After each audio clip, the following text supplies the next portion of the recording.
반드시 장원급제하여 아름다운 척을 얻고 많은 재물을 얻게 되리다. 물가의 나무 아래에서 흰 옷 차림의 여인을 만난다면 매우 길할 것이요.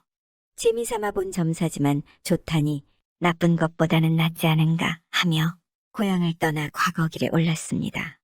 한양으로 한참을 걷던 선비가 몸도 지치고 땀도 흘러서 냇물에 목욕한 다음 큰 나무 아래로 가서 쉬고 있었습니다. 그런데 정말로 흰옷 입은 여인이 빨래감을 들고 걸어오는 게 아니겠습니까?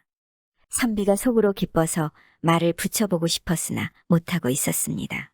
그때 문득 여인이 먼저 물어왔습니다. 혹시 과거 보러 가십니까?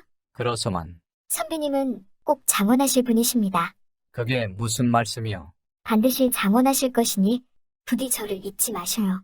무슨 까닭인지 말해보시오. 지난밤 꿈속에 한 명이 물가에서 목욕을 하고 이 나무 아래에 따리를 틀고 있다가 제가 그 꼬리를 잡자 하늘로 날아 올라갔습니다. 이상하다는 생각이 들어 이곳에 와보았는데 선비님께서 용이 목욕하였던 자리에서 목욕하시고 지금은 용이 따리를 틀었던 곳에 앉아 계십니다. 그러니 제가 선비님을 따르지 않고자 한들 그럴 수 있겠습니까? 거참 신비한 일이요. 서자는 대체 니신지요? 저는 아랫마을에 사는 김첨지의 며느리이온데 20살에 남편을 잃어 호랍이인 시아버지와 살고 있습니다. 오늘 저녁 꼭 제 집에 묵어 가시지요. 노잣돈을 챙겨드리고자 합니다. 여자가 집으로 들어가자 선비가 그 자리에서 빈둥거리며 해가 지기를 기다렸다가 여인의 집에 들어가서 하룻밤 묵어가기를 청하였습니다. 집주인이 허락하고 매우 후하게 대접해 주었습니다. 밤중이 되자 여인이 선비의 방에 500푼을 넣어주고 갔습니다. 다음 날 아침 선비가 길을 떠났는데 정말로 장원을 차지하였고 성균관 전적에 임명되어 고향으로 돌아가게 되었습니다. 멀리서부터 집까지 피리 소리가 들려오기에 여인이 집 뒷산에 올라가 바라보니 과연 어서행렬이 오고 있었습니다. 어서행렬은 곧장 여인의 집을 향하고 있었습니다. 여인은 속으로 선비의 행렬임을 알아채고는 기뻐하며 서둘러 집으로 돌아갔습니다. 선비가 바로 김첨지의 집에 당도하여 말하였습니다. 지난번에 머물고 갔었는데 다시 받아주시겠소이까? 집주인 김첨지는 매우 기뻐하며 곧장 안으로 들어가 청소한 다음 선비를 안방으로 들게 하고는 며느리에게 술과 안주를 차려 오도록 하였습니다. 저녁 식사 후에 극진히 술자리를 베풀고는 김첨지가 어사에게 청하였습니다. 시골 동네에서는 평생 보지 못할 일이라 오늘은 더없이 영광스러운 날입니다.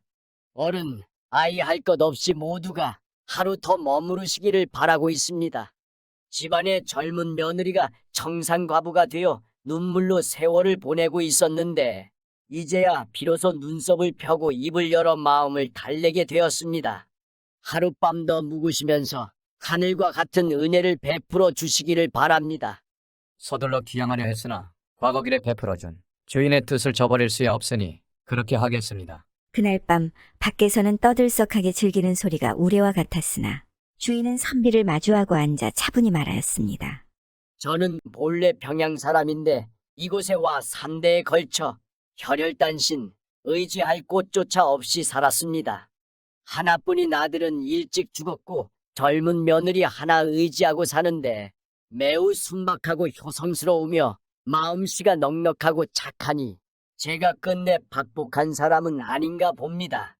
친정 부모가 며느리의 뜻을 꺾고 제 간을 권하였으나 며느리가 따르지 않았습니다.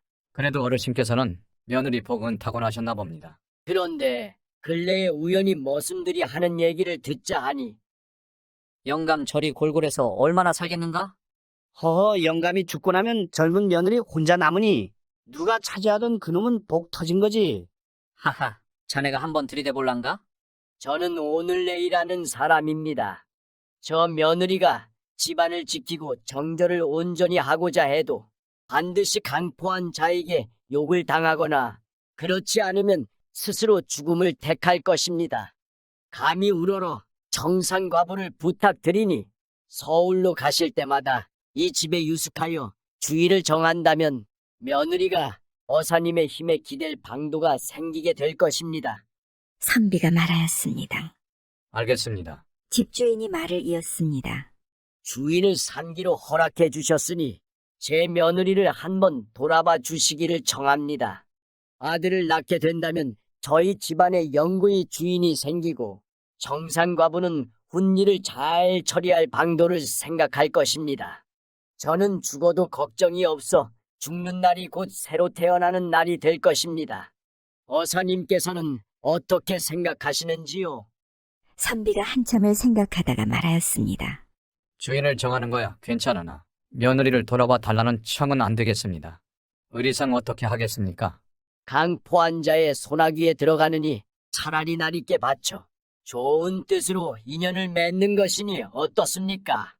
더군다나 며느리가 정절을 온전히 지킨다 한들 며느리가 죽고 나면 집과 전답이 갈 데가 없고 무덤을 부탁할 사람도 없습니다. 며느리에게 혈육을 하나 갖게 해주신다면 그 자손이 곧 저희 자손과 다를 것이 뭐 있겠습니까? 명색은 시아버지와 며느리이지만 정은 아비와 딸 사이나 마찬가지라 속마음이 서로 통합니다. 이미 함께 충분히 의논한 일입니다. 주인장의 마음은 참으로 애처롭고 주인장의 생각은 참으로 깊습니다. 저에게 해가 되더라도 굽히고 따라야 할 일이거늘 더구나 해가 없다면 더 말할 것이 있겠습니까? 그날 밤 선비가 여인과 동침하였고 그 다음 날도 묵었습니다. 주인은 선비에게 100냥을 노잣돈으로 선물하였습니다. 1년이 지나 선비가 돌아와 보니 여인은 이미 아들 하나를 낳았습니다. 김첨지가 아껴서 기르며 외손자라고 불렀으니 며느리를 딸로 여겼기 때문이었습니다. 김첨지는 천수를 누리고 죽었는데 선비가 예법을 따라서 장례와 제사를 치러주었고 그 아들에게 의례를 주관하게 하였습니다. 시절이야 어쩔 수 없지만 그 속에서 셋 다 나름의 방법으로 만족스럽게 끝난 결말입니다. 김첨지는 외손자로 대를 이었고 며느리는 새 신랑을 얻었고 선비는 장원급제하여 아들까지 얻었으니 말입니다.